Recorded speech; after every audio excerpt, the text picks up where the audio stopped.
Hi, I'm going to talk to you about when your waters break or the rupture of membranes. As you can see from this, there's an amniotic sac, so that's what we call the bag of water around your baby. It's fluid filled and this offers the best protection for the baby from infection. There's one bag of membrane and sometimes we might give you the impression there are actually two bags of membranes when you hear us talking, because we talk about the forewaters and we talk about the hindwaters. The forewaters are the bits of water here in front of the baby's head.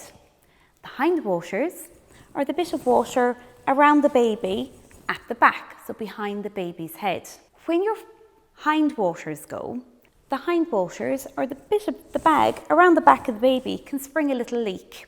Because the pressure isn't too much on this, it can actually have small little trickles of fluid coming out, which wet your underwear.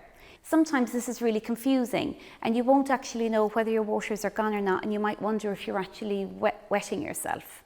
What we would recommend at this stage is to pop on a pad and walk around a little bit. Do something that might stimulate a little bit of fluid coming out.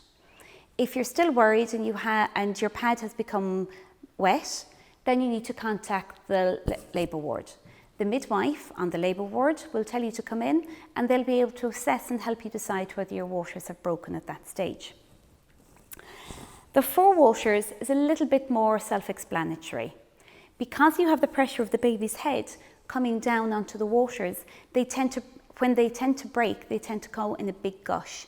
So they tend to wet your underwear, could even wet the floor, or if you're inside in bed, you might even feel like you've wet the bed. If you feel your waters have broken, it's important to note the colour and the time and whether your baby is moving well.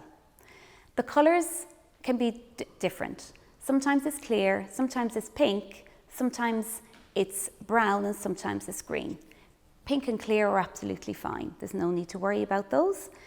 But green and brown mean that we need to actually check the baby out. If the baby's movements have decreased, you need to phone the labour ward. Always phone the labour ward after your waters are broken, and the hospital midwife will be able to advise you on what to do and when to come in. Sometimes your waters can break before your labour actually starts. Sometimes they might break while you actually are contracting, and often inside in the labour room, the midwife or the obstetrician may have to break your waters for many different reasons.